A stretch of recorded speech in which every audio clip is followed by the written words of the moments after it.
आदाब, ये समय न्यूज नेटवर्क और आप देख रहे हैं आलमी समय। खबरनामे के साथ हाजिर हूं मैं मुई शाताब और सबसे पहले नजर डालेंगे हेडलाइंस पर।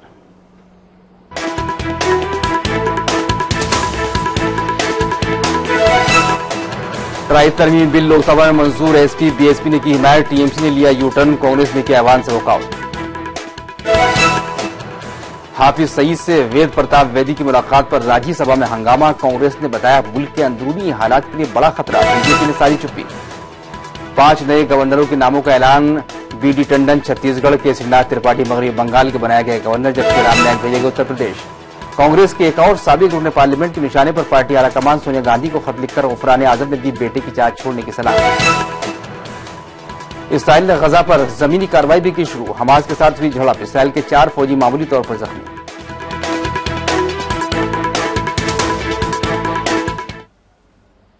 लोकसभा में ट्राई तरमीमी बिल मंजूर हो गया है। इसके साथ ही नृपेंद्र मिश्र को वजीर आजम नरेंद्र मोदी के प्रिंसिपल सेक्रेटरी के तौर पर तकर्री का रास्ता साफ हो गया है।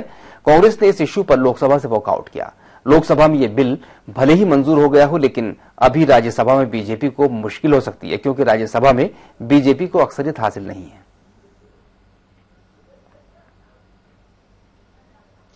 ट्राई बिल पर बीएसपी और समाजवादी पार्टी ने सरकार की हिमायत की है। मायावती ने कहा कि सरकार के मुखिया को अपना अफसर मुंतखब करने का हक है। अगर दोनों पार्टियों ने राज्यसभा में भी बिल की हिमायत की तो यह बिल यहां से भी आसानी से मंजूर हो जाएगा।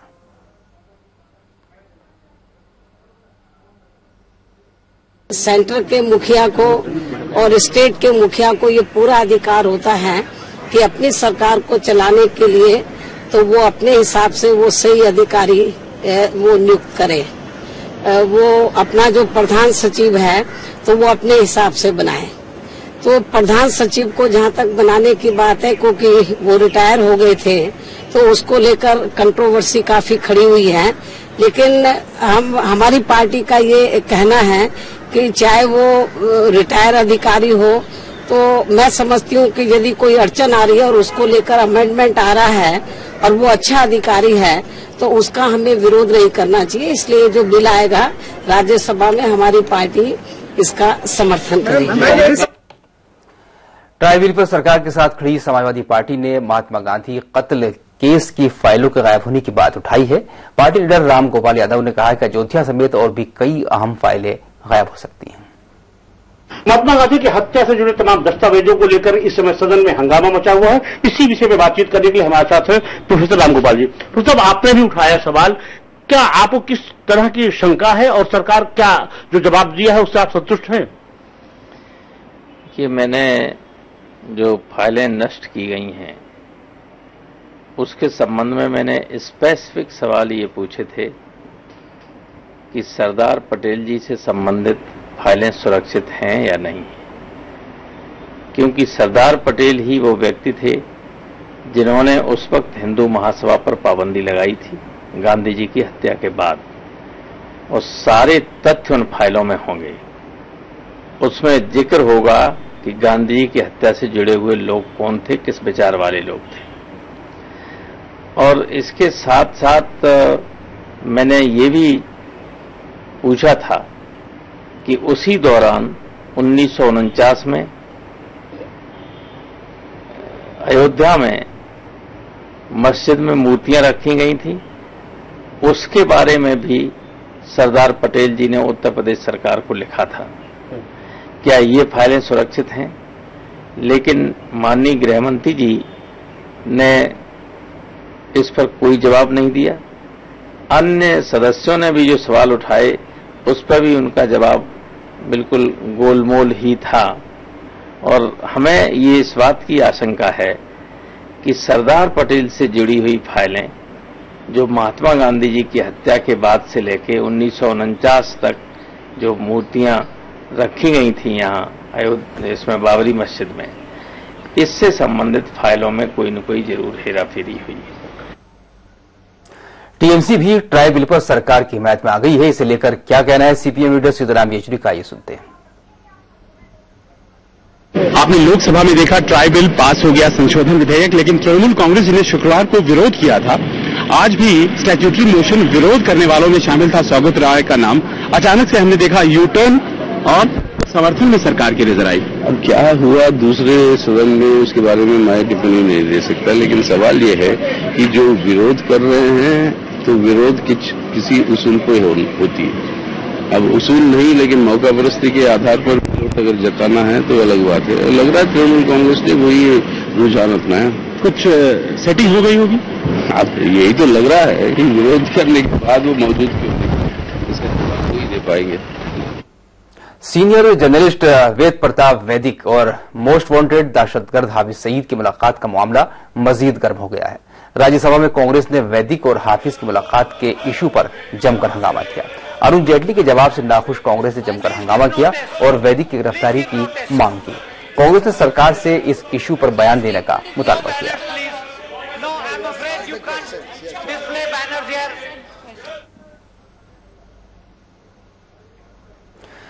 वजीर दिफा अरुण जेटली ने वेद प्रताप वैदिक पर क्या सफाई दी, आइए सुनते हैं। Indian citizen on Indian passport. So what? Travels, no, so what? I'll explain, sir. And meets the most wanted terrorist, not only in this country but all over the world. He has returned to India. What action the government proposes? One minute. Will you allow your citizens to openly meet terrorists? So as far as India is concerned, and the government of India is concerned, unquestionably, Hafiz Saeed is a terrorist who has conspired against this country and indulged in actual acts of conspiracy.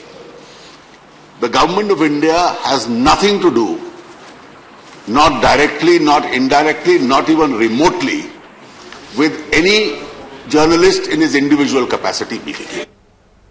सदर जमहूरिया प्रणब मुखर्जी ने 5 नए गवर्नरों के नामों का ऐलान कर दिया है, जिसमें बीडी टंडन को छत्तीसगढ़ और केसरीनाथ त्रिपाठी को मगरबी बंगाल का गवर्नर मुकर्रर किया गया है, जबकि ओपी कोहली को गुजरात और राम नाईक को उत्तर प्रदेश का गवर्नर बनाया गया है। इसके अलावा पद्मनाभ आचार्य को नागालैंड का गवर्नर बनाया गया है। हाल ही में कई गवर्नरों ने इस्तीफा दिया था, जिसके बाद गवर्नर के ओहदे खाली हुए थे।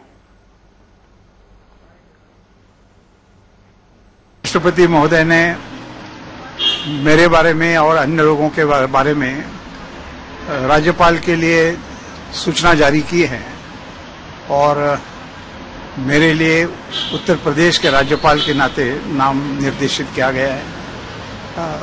मुझे इस बात की प्रसन्नता है कि आज तक जो और जिस प्रकार से मैं काम करता आया, एक दृष्टि से देखा जाए तो उसके बारे में सारे नेतृत्व में मुझ पर विश्वास रखा है और उसका मुझे निश्चित तौर पर आनंद है। आज तक राजनीतिक कार्य करता आया हूं, सामाजिक कार्य करता भी आया हूं, लेकिन अब तो इसके बाद राजनीतिक काम जरा बाजू में रहेगा और निश्चित तौर पर जो अपेक्षा है, और उत्तर प्रदेश इस देश का सबसे बड़ा राज्य है, ऐसे स्थान पर जब उसे नाम निर्देशित किया गया है तो उसके अनुरूप व्यवहार करने की मैं कोशिश करूंगा। मरकजी वजीर बराए खवातीन और अतफाल बहबूद मेनका गांधी का रेप के मुल्जिमान पर दिए गए बयान पर तनाज़ा बढ़ता जा रहा है। मेनका गांधी ने रेप के नाबालिग मुल्जिमान से बालिग मुल्जिमान की तरह बर्ताव किए जाने की वकालत की है। उन्होंने कहा कि रेप के लिए एक ही कानून होना चाहिए। मेनका गांधी ने कहा है कि पुलिस के मुताबिक सभी जिनसी जराइम में से 50% जराइम को 16 साल उम्र के बच्चों के जरिए अंजाम दिया जाता है, जो बच्चे कानूनी एक्ट के बारे में जानते हैं और उसका गलत इस्तेमाल करते हैं।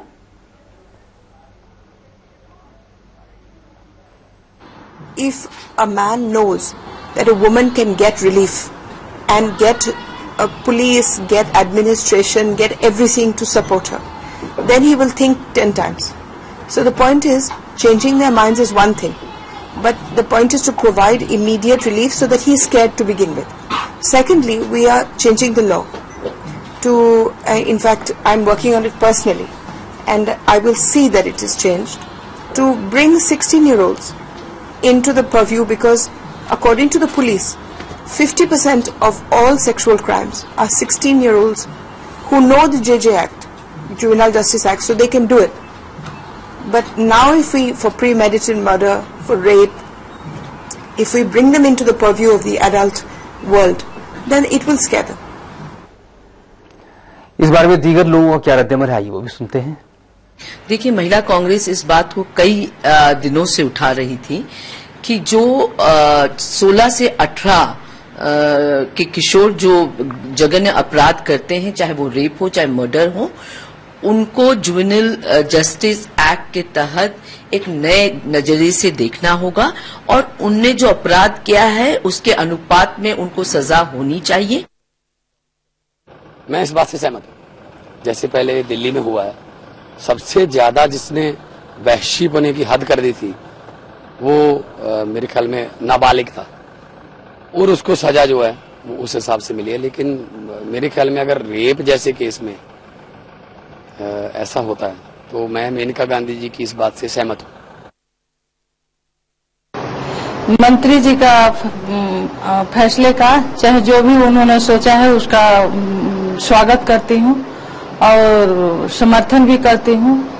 ऐसे कानून बनने से, ऐसे फैसले लेने से एक तो हमारे समाज में जुगनाइलों के प्रति बहुत अच्छा संदेश जाएगा। हर जुगनाइलों के मन में कानून का खौफ होगा और ऐसे अपराधों में उनको कमी आएगी, क्योंकि हर अपराध, बड़े अपराध में एक जुगनाइल होता है, उनको इस्तेमाल किया जाता है, तो इसमें उनके लिए बहुत फायदा होगा। खबरनामा भी जारी है, लेकिन आगे बढ़ने से पहले एक मुख्तसर सा वक्फा।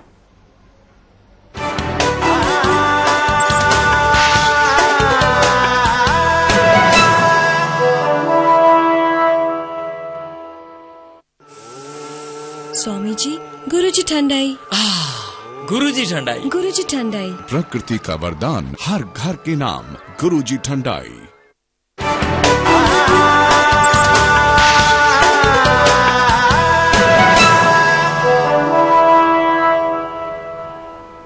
ब्रेक के बाद इस्तकबाल है आपका। अयोध्या मामले में सुनवाई कर रही खुसूसी अदालत ने मुल्जिमान बीजेपी रुकन पार्लियामेंट और एक साबिक रुकन असेंबली समेत 6 लोगों के खिलाफ गैर कानूनी जमानत वारंट जारी किया है।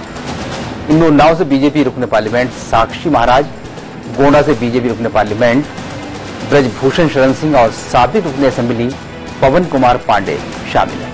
इसके अलावा 3 और लोग अमरनाथ गोयल, विजय भान गोयल और रामचंद्र खत्री हैं। ये सभी मुल्जिमान अदालत में पेश नहीं हो रहे थे।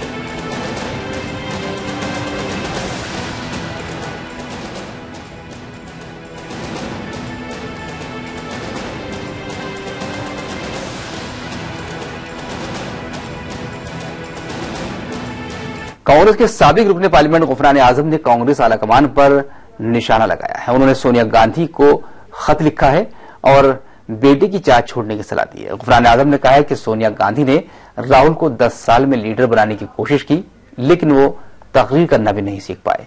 खत में गुफरान आजम ने कहा है कि पार्टी में अंदरूनी जमहूरियत को कायम करने की जरूरत है। इसके साथ ही उन्होंने कहा है कि मध्य प्रदेश में कमलनाथ, सिंधिया, दिग्विजय सिंह पार्टी के जागीरदार बने हुए हैं। उन्होंने कहा कि संजय गांधी का नारा था हम दो हमारे दो, सोनिया गांधी का कहना है हम एक हमारा एक। आपको बता दें कि इससे पहले भी गुफरान आजम पार्टी को लेकर मुतनाज़े बयान देते रहे हैं।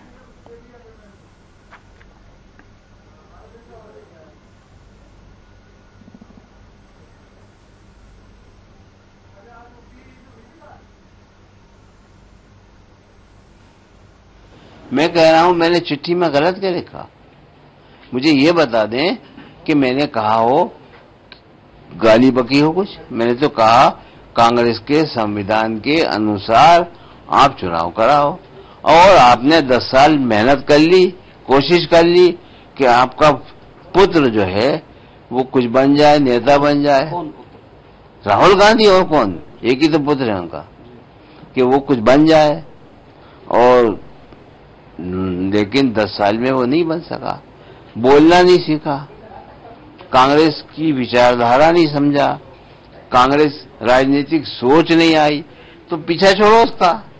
जैसे आपका बॉम्बे में, महाराष्ट्र में पवार थे विलासराव देशमुख, तो विलासराव देशमुख ने भी कोशिश करी थी कि उनका लड़का नेता बन जाए, उनकी जगह ले ले, नहीं बन पाया तो हीरो बन गया। दिग्विजय सिंह भी तो ऐसी कोशिश कर रहे हैं कि जयवर्धन सिंह बन जाए प्रदेश की, अगर बात करें।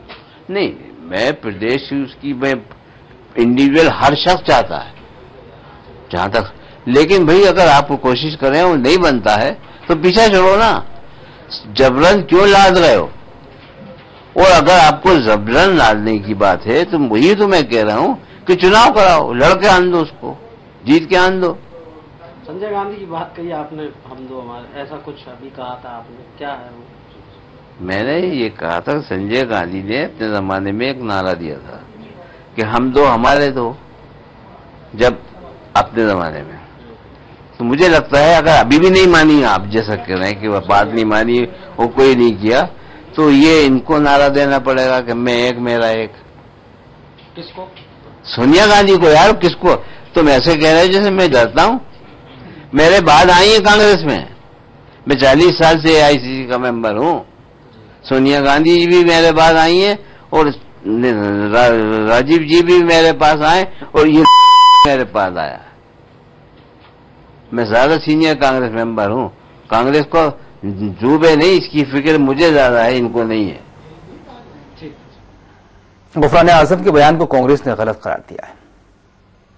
सांसद है, उन्होंने चिट्ठी लिखी सोनिया जी को, कहा उन्हें भाषण देना नहीं आता, नेतृत्व नहीं आता।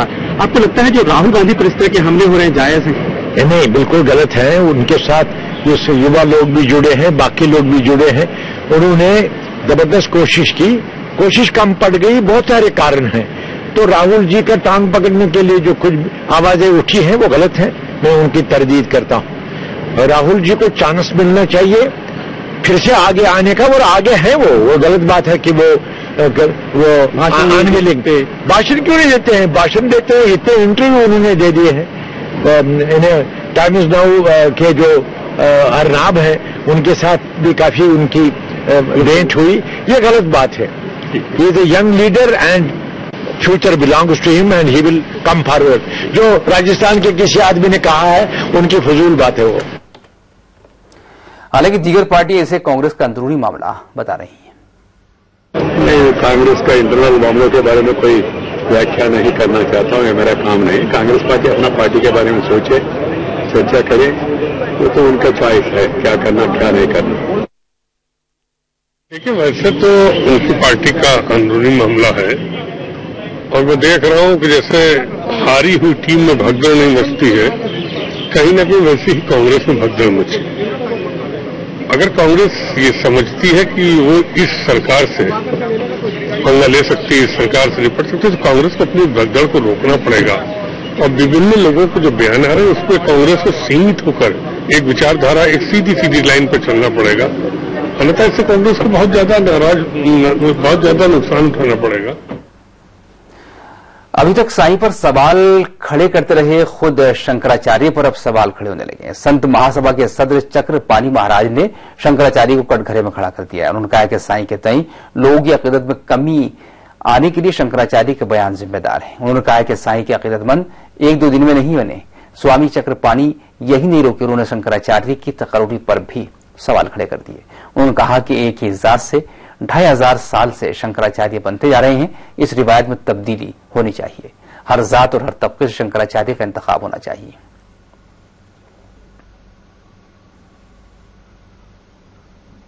देखो, साईं का भी मुद्दा उठाया जा रहा है और अनेक मुद्दा है। ये ठीक है, एक दिन में तो साईं के उपासक हो नहीं गए। आप ये देखिए कि लेकिन जिस प्रकार से ऐसे किया जा रहा है कि नहीं वो अलग वो करे, तो उससे तो एक अलग संप्रदाय फिर बनने जा रहा है। तो निश्चित रूप से कहीं ना कहीं हमें महसूस हो रहा है, और संतों की हमारी बैठक हुई दिल्ली में और ये हुआ कि इस पे आवश्यक है कि पीठ है शंकराचार्यों का, इसमें सभी वर्गों को जोड़ दिया जाए तो जाकर के बैलेंस बनेगा। और हमें लगता है कि कुछ समाज के लिए हित के कार्य और सनातन धर्म के लिए काम किया जा सकता है। हिंदुस्तान में कौमी यकजहती की मिसालों की यूं तो कोई कमी नहीं है, लेकिन उर्दू के मारूफ शायर गुलजार देहलवी की दावत अफ्तार अपने आप में निराली है। गुलजार साहब गुज़श्ता 71 बरस से रोज़ा रवादारी के नाम से न सिर्फ हर बरस रमजान में एक रोजा रखते हैं, बल्कि इफ्तार वज़ादारी के नाम से इसका इफ्तार भी रिवायती शान शौकत के साथ करते हैं।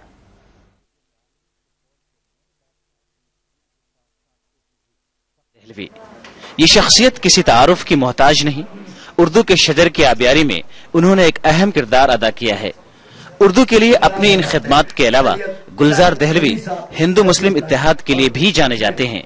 गुज़िश्ता 71 वर्षों से गुलजार दहलवी हर रमजान मुबारक में रोजे रवादारी भी रख रहे हैं, जिसके इफ्तार का एहतमाम रिवायती शान शौकत से किया जाता है।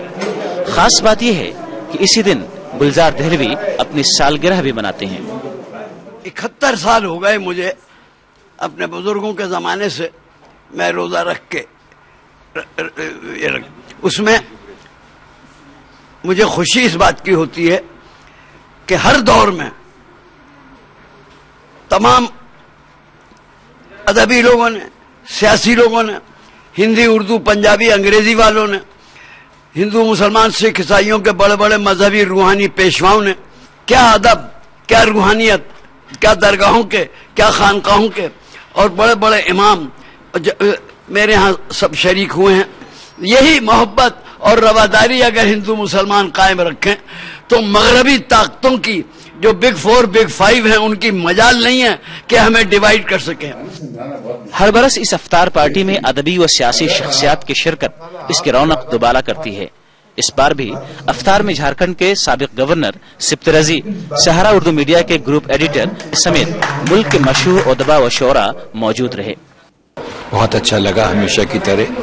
मुझे तो गुलजार साहब के पास आके हमेशा ताकत मिलती है और सही मानों में सेकुलरिज्म और हिंदुस्तान की जो जमहूरियत है और जमहूरी ताकतें हैं वो नस्ल और मजहब और फिरके से ऊपर उठकर ही बनती हैं। ये बहुत अच्छी रवायत है क्योंकि ये बहुत कम ममालिक ऐसे हैं जहाँ इस तरह की वफादारी का मुजाहरा होता है और मुझे बहुत खुशी है कि हम एक ऐसे मुल्क में पैदा हुए हैं और एक ऐसे मुल्क के शहरी हैं जहां ये वफादारी हमेशा हमेशा रही है और आगे भी कायम रहेगी। जाहिर है गुलजार दहलवी की ये कोशिश भी लोगों के लिए बाइसे रश्क है ये मौका गंगा जमनी रंग के इजहार का, एक ब्राह्मण मेजबां है दावत इफ्तार का। जनाब गुलजार दहलवी का ये रोजा और उनकी ये इफ्तार हिंदुस्तानी तहजीब की उस विरासत का अमील है जिस पे हम हर हिंदुस्तानी को नाज होना चाहिए। दिल्ली से आलमी समय के लिए शाकिर सैफी। वक्त एक और वक्फे का, वापस से लौटकर देखेंगे आलमी खबरें।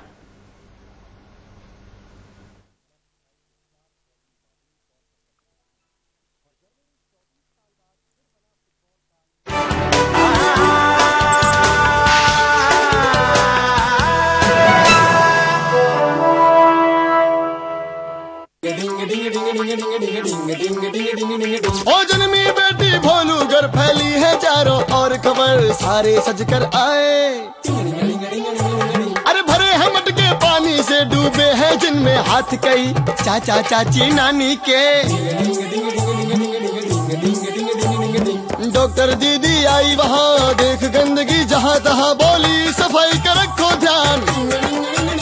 पीने का पानी रखो साफ, उसमें न डालो अपने हाथ, पानी के बर्तन सदा ढके, बीमारियों से सभी बचे। जल ही जीवन है, अच्छी सेहत चाहिए तो साफ जल अपनाइए।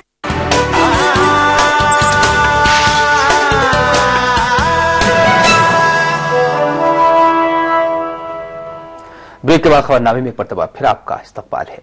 गजा पर इसराइली बर्बरियत जारी है। गुज़श्ता 7 रोज से हो रही बमबारी में 250 के करीब फलस्तीनी अपनी जान गंवा चुके हैं। ये सिलसिला और कब तक चलेगा कोई नहीं जानता, क्योंकि इसराइली वज़ीर आज़म बेंजामिन नेतन्याहू साफ कह चुके हैं कि दुनिया की कोई ताकत उन्हें हमलों से बाज नहीं रख सकती।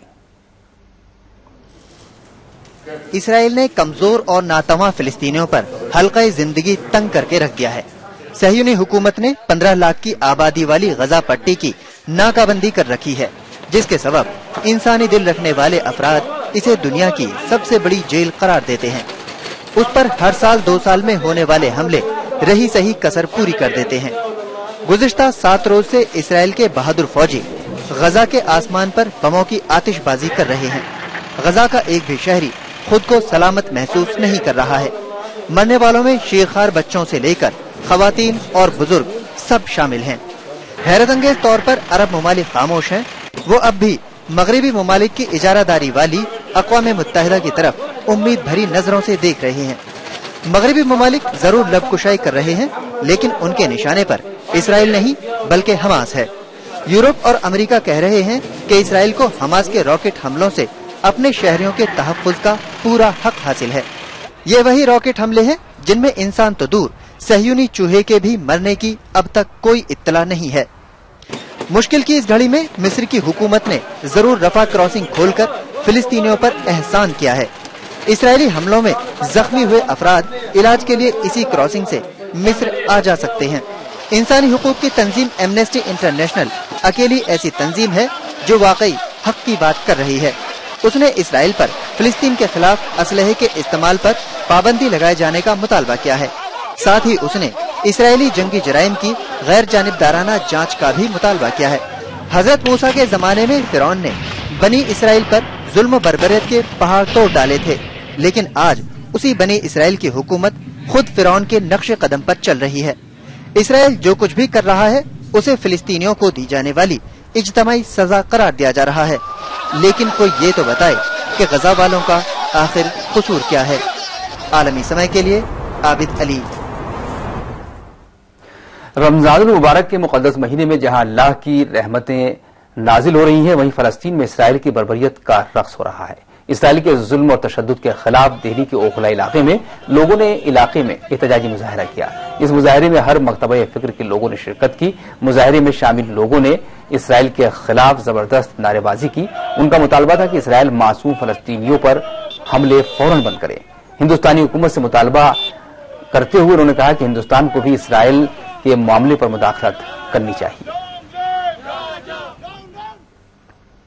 तमाम आलम इस्लाम से ये अपील करना चाहती हूँ कि फलस्तीन में होने वाले इस जुल्म सितम के खिलाफ एकजुट हो जाएं। तमाम अरब ममालिक से इस बात की गुजारिश करना चाहती हूँ कि इन मासूम बच्चों के दर्द को समझे, उस तकलीफ को समझे जो वहाँ पर बमबारी हो रही है। मासूम बच्चों के चिथड़े उड़ाए जा रहे हैं। उन माँ बाप को देखो कि जो बच्चों की लाशों को ला रहे हैं, जिसके जिस्म के हिस्से भी नहीं है, किसी का सर है, किसी का पैर है, किसी का धड़ है, और उनको आतंकवादी के नाम के ऊपर किस तरह से मारा जा रहा है। वो मर नहीं रहे, वो शहीद हो रहे हैं। और गाजा जो है कभी नहीं खत्म हो सकता, इस्लाम कभी नहीं खत्म हो सकता। ये दुनिया की जितनी नापाक ताकतें कितनी भी साजिशें कर ले, कितनी भी कोशिशें कर ले, इस्लाम जिंदा है और जिंदा रहेगा। हम सबकी डिमांड ये है, यहाँ पर जो सब लोग इकट्ठा हुए हैं, कि इजराइल जो आतंकवाद गाजा के अंदर कर रहा है, जो छोटे छोटे मासूम बच्चों को वहां पर मार रहे हैं, जो औरतों को और जो जवानों को वहां पर मारा जा रहा है बुरी तरह से, जो बम विस्फोट वहां पे किए जा रहे हैं और एयर स्ट्राइक हमले किए जा रहे हैं, वो फौरन बंद किए जाएं। हमारे हिंदुस्तान की सरकार से हमारा मुतालबा है कि हिंदुस्तान की सरकार फौरन इसमें हस्तक्षेप करे, वहां पर अपनी पीस कीपिंग फोर्सेज भेजे, यूएन के अंदर इस मसले को उठाए और इजराइल के आतंकवाद को रोकने में और इजराइल के आतंकवाद को खत्म करने में पूरी दुनिया को सबसे आगे बढ़ के रास्ता दिखाए। शिमाली कोरिया के तोपखाने ने समंदर में 100 के करीब शेल दागे हैं, जिनमें कई रॉकेट लॉन्चर भी शामिल हैं। जनूबी कोरिया की वजारत दिफा ने इस बात की जानकारी देते हुए कहा कि यह गोलाबारी माउंट कुमगैंग के साहिली इलाके से की गई है। जनूबी कोरिया का कहना है कि किसी भी तरह की इश्तार अंगेजी के लिए उसकी फौज पूरी तरह तैयार है और अगर शिमाली कोरिया ने उसकी सरहद पर हमला किया तो इसका मुंह तोड़ जवाब दिया जाएगा। एक दिन पहले भी समंदर के मशरकी इलाके में शिमाली कोरिया ने बैलिस्टिक मिसाइल दागे थे, जिस पर जापान ने सख्त एतराज जाहिर किया था।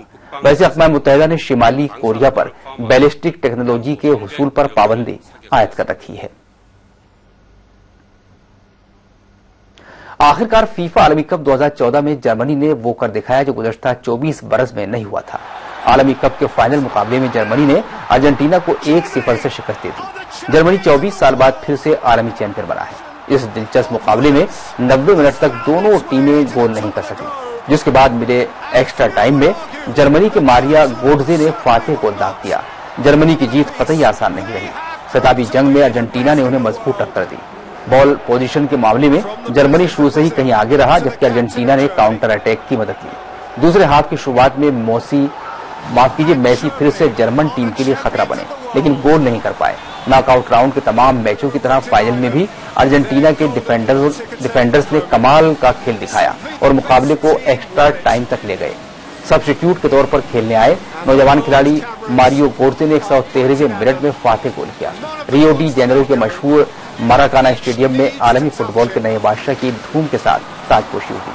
कप्तान फिलिप लॉम ने फीफा वर्ल्ड कप ट्रॉफी उठाई और जर्मनी चौथी मरतबा आलमी चैंपियन बन गया। Let me say one thing. I had two dreams since last Wednesday, since this 7-1 against Brazil. Two dreams. The first dream was and was realized tonight. The second dream I have is that India in 2018 joins the World Cup.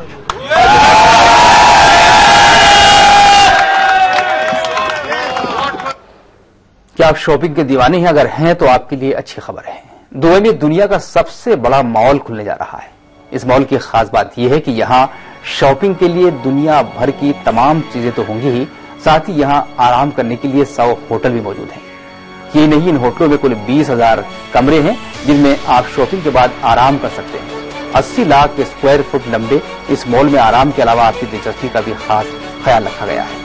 यहाँ मजे करने के लिए cultural celebration centre खोला गया है, जहाँ कई तरह की एक्टिविटीज देखने को मिलेंगी। ये नहीं, इस मॉल की खास बात यह भी है कि इस मॉल के अंदर 7 किलोमीटर तक एयर कंडीशनड रिटेल नेटवर्क होगा, जिसमें आप शॉपिंग का लुत्फ उठा सकते हैं।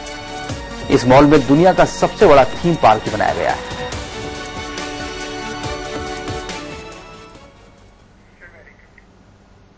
और आखिर में सुर्खियां एक मरतबा फिर देखते हैं।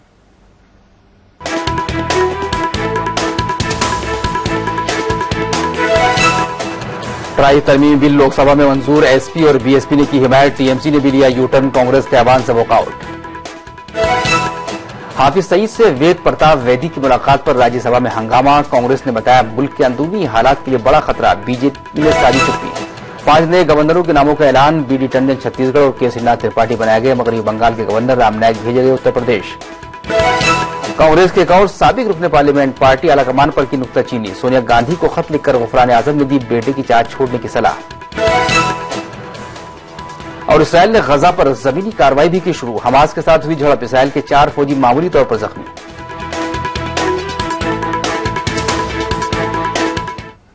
खबरनामे में फिलहाल इतना ही। आलमी समय आप इंटरनेट पर देख सकते हैं, लॉग ऑन कीजिए हमारी वेबसाइट www.samaylive.com।